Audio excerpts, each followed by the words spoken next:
Listening test. You will hear a number of different recordings and you will have to answer questions on what you hear.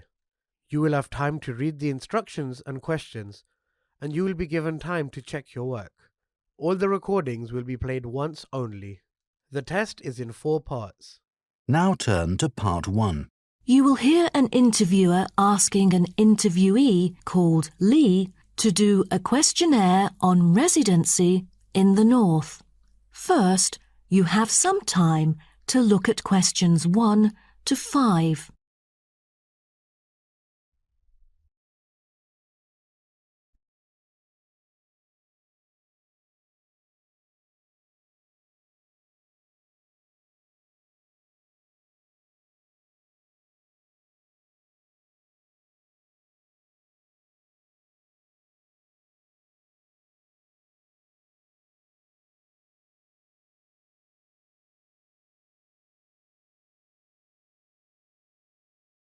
Now we shall begin. You should answer the questions as you listen, because you will not hear the recording a second time. Listen carefully and answer questions 1 to 5. Excuse me? Yes?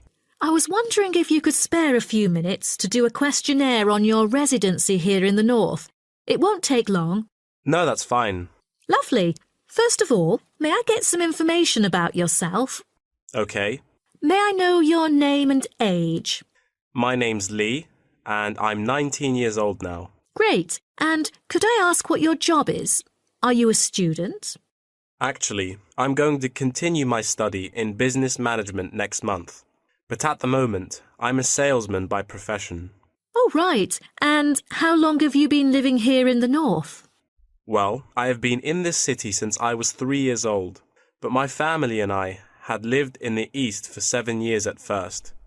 Now I am 19, so I have spent about 9 years living here till now. Great. Which part of the northern area do you live in? I live in Spring Park. Have you heard of it? Yes, of course. So what about your accommodation? Do you live in a house or a flat or something similar? I used to live with my family in a big house, and now I'm living in an apartment with 2 of my friends, who are my colleagues as well. Oh, right. And one more question. What means of transport will you take when you need to go somewhere? If it's not too far away, I'd prefer to go on foot or by bicycle. If there is a long way to go, I take the train or sometimes a cab. I rarely take buses, because I think the most important things to keep in mind are time and comfort. Great. Thanks. Before you hear the rest of the conversation, you have some time to look at questions 6 to 10.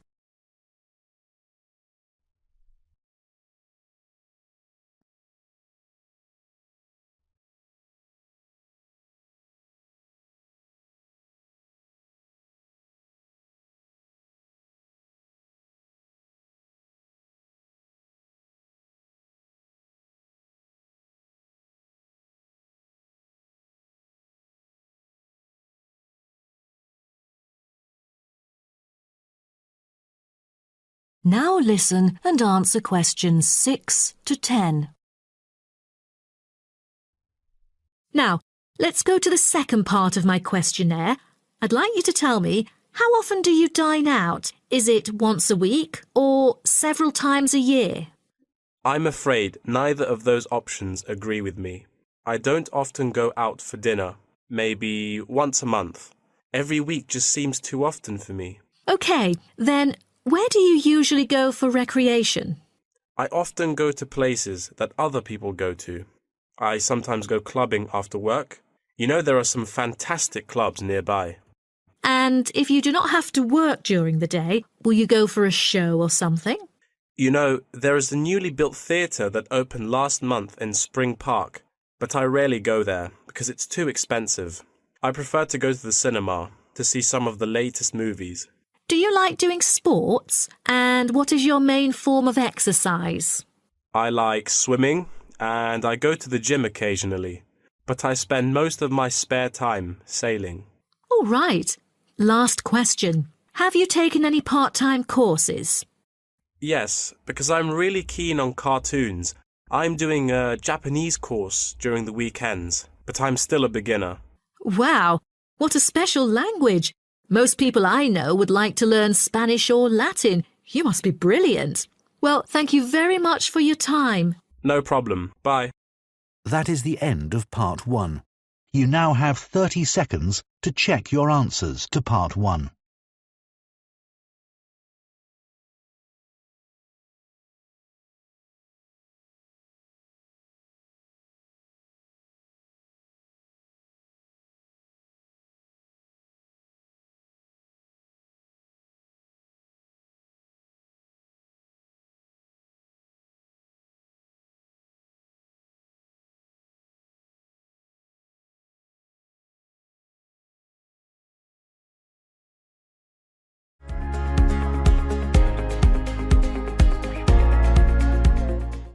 Part 2. You'll hear a talk about tourism in the mining community. First, you have some time to look at questions 11 to 15.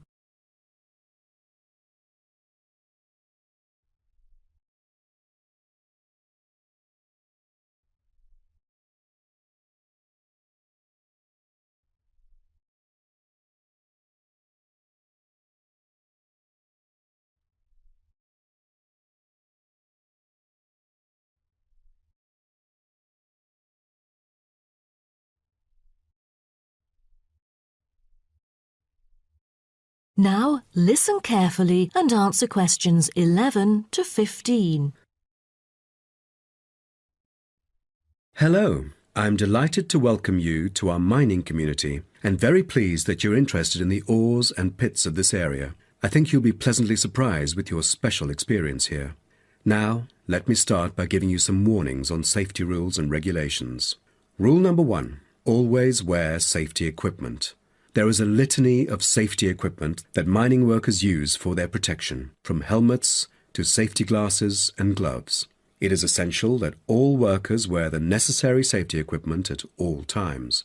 There have been countless stories of workers being saved by helmets, which are the hard hats that you can see on the shelf beside you. So, visitors wearing helmets is mandatory in the mining area, although you are free to take them off when you're in the mining museum and picnic area. You won't need to pay any deposit, though you should return them to the counter once you finish the visit. The helmets are offered in all sizes, so choose a suitable one. All right, our mining community is currently being refurbished for some of the main area, so please make a note of that, and you'll know what to look out for. So, when you go in or out of the mine, please pay attention to the road, for it has just been repaired because of the rough surface and can be really slippery since it's still wet. The history and process of tin mining are complicated and involve a lot of special words, but here you will see how it was and still is done. After a short 5 to 10 minute walk, visitors can track round a numbered route with clear explanations. Most of the tour is in the open air, so nice weather helps. All areas are clearly posted with signs, but if you have problems travelling around or climbing up and down, you can turn to the staff here, and we are happy to help. If you're interested, Blue Hills Tin Stream is a working water-powered tin streaming mill that gives visitors a very clear idea of how difficult it is to get tin out of rock. I hope you'll enjoy the informative indoor presentation and this self-guided tour, but you have to bear one thing in mind, that smoking is forbidden throughout the whole community. Though you can take phones and of course use them, you'll also be surprised that there will be more than just one place to go in the mine. The underground tunnel is now being refurbished and only relevant workers can access it. But it will soon be all finished, and I believe it's a lovely place for you to explore around. Don't forget to wear protective clothing. It's mandatory. Before you hear the rest of the talk, you have some time to look at questions 16 to 20.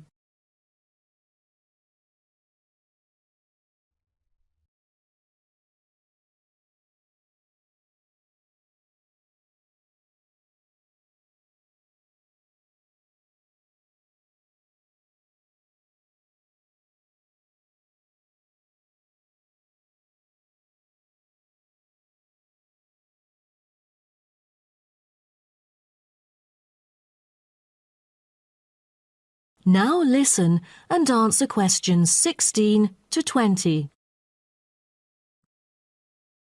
Now, let's start by seeing where you can go.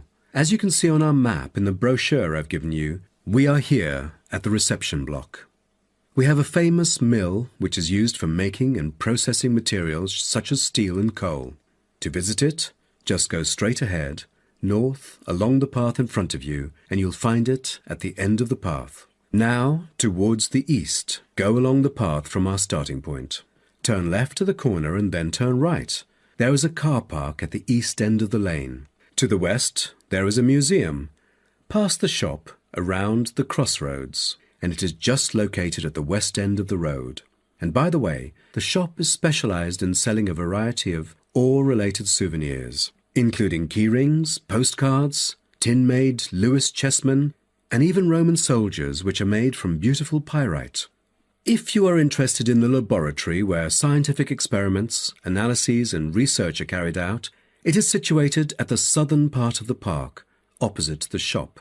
I bet you'll be happy to hear that this laboratory is also used for gold and crystal refinement, so don't miss this one for the sake of it. I assume by this time you'll all need some rest and refreshment. So we have an excellent cafe which caters for delicious food and beverages at the other side of the road next to the shop. Of course, if you want to spend some time in the fresh air, we have a perfect picnic area which is just right and northeast of the reception block. Further east, there is a path leading to the northern part of the park, and at the end of it is the toilet. Now, most of the visitors would choose to use the mailbox and send the beautiful postcards to their friends. To reach it, just... That is the end of part 2. You now have 30 seconds to check your answers to part 2.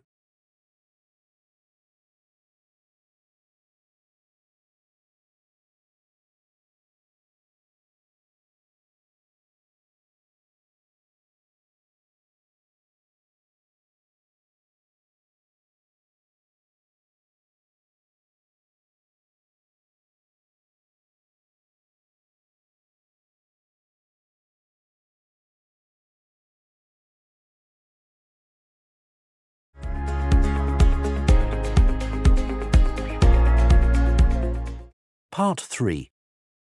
You will hear two students called Karen and Dave discussing the assignment for their biology class. First, you have some time to look at questions 21 to 27.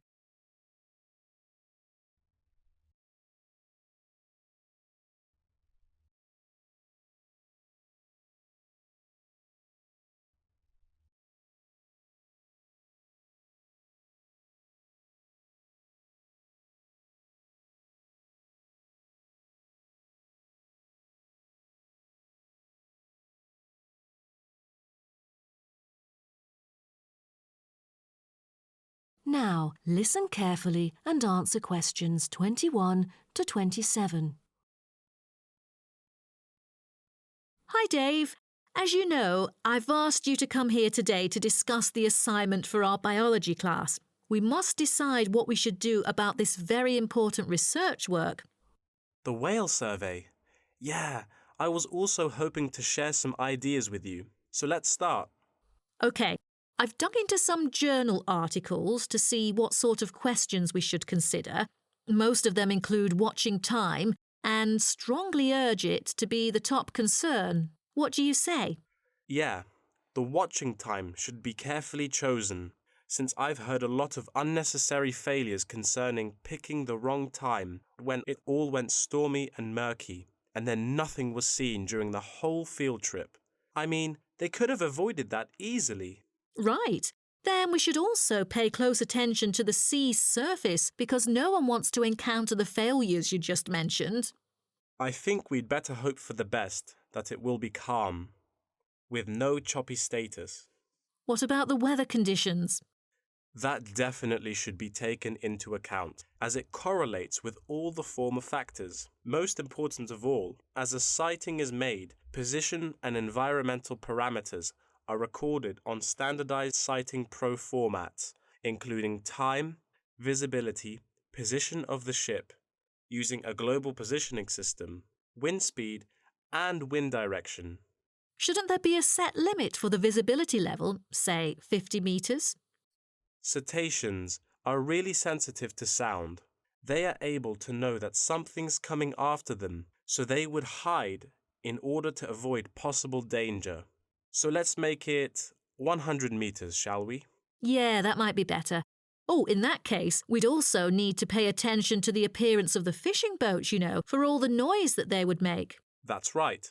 Although observations were regularly made, we know very little about whale vocalization and how they use sound in their behavioral and social interactions. So to understand marine mammals' social interactions, we'll need to use passive acoustic recordings to track and assess the individual behaviors of whales, as well as to identify their appearance. OK, then what about scales?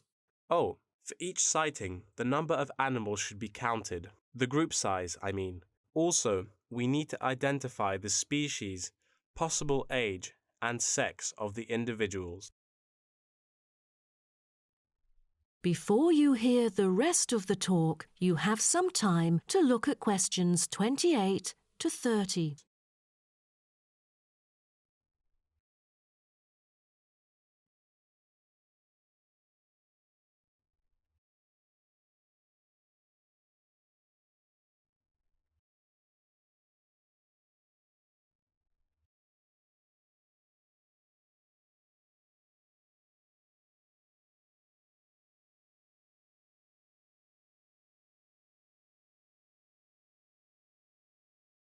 Now, listen and answer questions 28 to 30. Speaking of identifying species, we need to find out the unique physical features of each whale. Let's start with the sperm whale. The sperm whale is the largest toothed whale, yet it's only a quarter of that of the blue whale. Its unique body is unlikely to be confused with any other species, and that distinctive shape comes from its very large, block-shaped head, which can be 1/4 to 1/3 of its length. The sperm whale's flukes are triangular and very thick. It has a series of little bumps on the back of its fluke instead of having a dorsal fin. The largest bump is called the hump by whalers and can be mistaken for a dorsal fin because of its shape and size. Then there is the northern right whale. Right whales have round bodies with arching rostrums, V-shaped blowholes, and dark grey or black skin. The most distinguishing feature of a right whale is the rough patches of skin on its head, which appear white due to parasitism by whale lice. It has no back fins at all. The blue whale's body can be various shades of bluish-grey dorsally and somewhat lighter underneath. It has a long, tapering body that appears stretched in comparison to the stockier build of other whales. The head is flat, U-shaped, and has a prominent ridge running from the blowhole to the top of its upper lip. Lastly are the minke whales. They are the second smallest baleen whale. The minke whale is black, grey or purple in colour. Common minke whales are distinguished from other whales by a white band they have on each flipper. Their long back and tiny dorsal fin, 2/3 of the way down their back, is quite distinctive. That is the end of part 3. You now have 30 seconds to check your answers to part 3.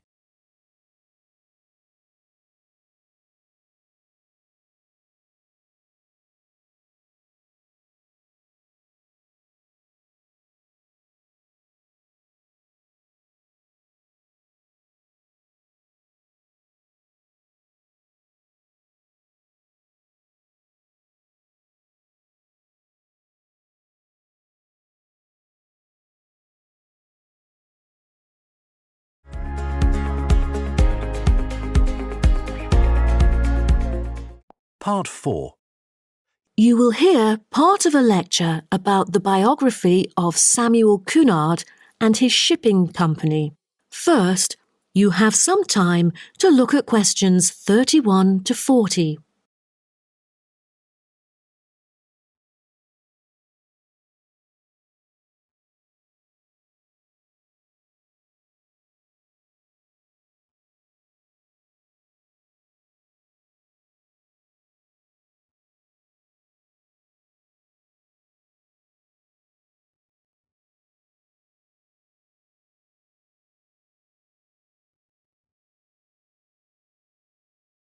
Now, listen carefully and answer questions 31 to 40. Good morning, class. In the last few lectures, I've talked about the history of technology in the business area. But today, I want to use Samuel Cunard as our case study, who was a shipping magnate that founded the Cunard Line. Now, Cunard was born in Canada. When he first left home, he was still a teenager. Then he came into a US company as a worker and learned how to sail there. During the War of 1812, Cunard volunteered for service in the 2nd Battalion of the Halifax Regiment Militia and rose to the rank of captain. He held many public offices, such as volunteer fireman and lighthouse commissioner, and maintained a reputation as not only a shrewd businessman, but also an honest and generous citizen. When he went to England, his friends cooperated with him, and together they coined a shipping company. The company had instant wealth and could deal with more than one cargo, for its major business was in North America and the Atlantic. From then onwards, Cunard became a highly successful entrepreneur in British shipping and one of a group of 12 individuals who dominated the affairs of England. In 1838, the British government, impressed by the advantages of steam sailing for making regular passages, invited tenders to carry the transatlantic mails by steamer. Back then, mail contact through steamships brought more punctuality, while other types of ships were always delayed. The journey times were flexible, with a transatlantic crossing lasting for 6 weeks and with no fixed times of departure or arrival. So it was never known when the mail would arrive, or, since so many sailing ships foundered, whether it would arrive at all. What Cunard wanted, in line with the thrusting new technology of the Victorian age, was a maritime extension of the brand, new timetabled railways on land.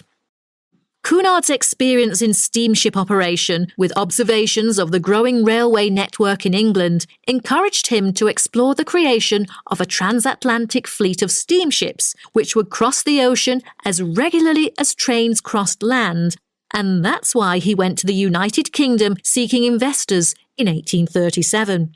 He set up a company with several other businessmen to bid for the rights to run a transatlantic mail service between the UK and North America for £55,000 annually for 10 years. The bid was successful. Almost at the same time, Cunard cooperated with an English businessman and established the British and North American Royal Mail Steam Packet Company, the ancestor of the Cunard Line. In 1840, the company's first steamship sailed from Liverpool to Boston, Massachusetts, with Cunard and 63 other passengers on board, marking the beginning of regular passenger and cargo service. Establishing a long, unblemished reputation for speed and safety, Cunard's company made ocean liners a success in the face of many potential rivals who lost ships and fortunes. Cunard's ships proved successful, and he then opened many branches. But the high costs saddled Cunard with heavy debts by 1842, so some of them went bankrupt. But what Cunard needed then was a port. After a lot of consideration, he finally opted for Boston because he was very familiar with this city where he had once worked it. Fortunately, by 1843, Cunard's ships were earning enough to pay off his debts and begin issuing modest but growing dividends. But the city did more than give Cunard silverware. Winters can be tough here in Boston. For example, in the year of 1844, one ship sank because of the winter freeze. The ship hit icebergs and caused a heavy loss to the company. Then, the board recommended the company to move to New York, and it was a huge success, and then became one of the biggest US shipping companies.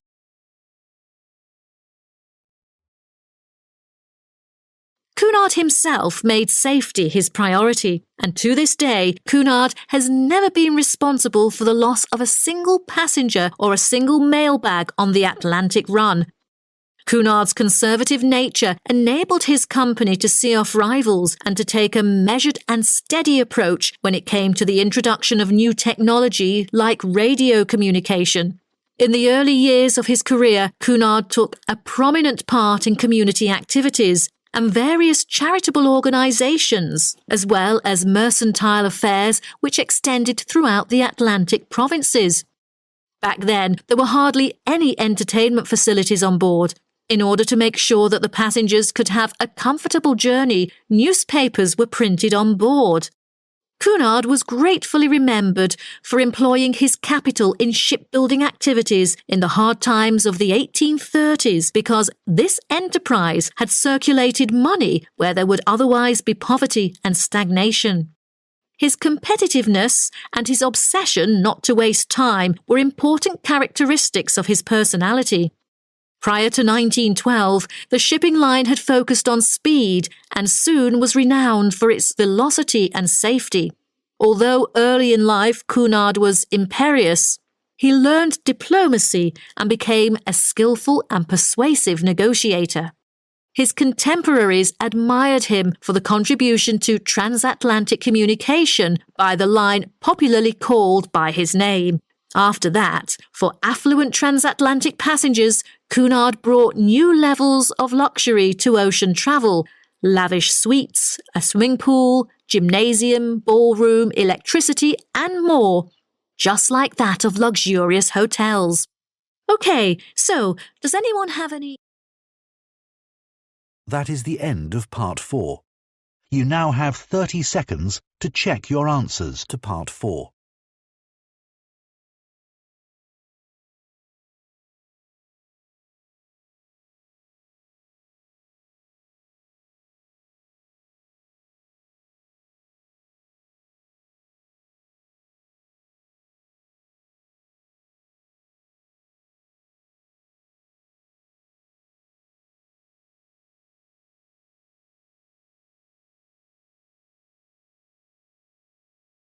That is the end of the listening test.